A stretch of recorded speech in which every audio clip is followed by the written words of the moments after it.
To allow an app to use your exact location on Samsung Galaxy S24 Ultra, you have to enable Use Precise Location option within the app permission setting. To do so, go to the app screen. Find the required app. As the example, we will try with Google Maps. To find the app quickly, tap the search bar at the top of the screen.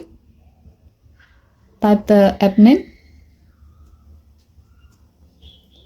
Long tap the app icon. And then tap the app info icon.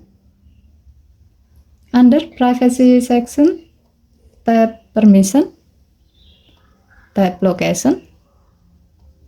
Now tap the gray on off switch next to Use Precise Location until the switch turns blue to turn it on. With this setting, the selected app, in this case Google Maps, will be allowed to know and use your device exact location. Okay, thank you for watching. Please help to like and subscribe. Have a nice day.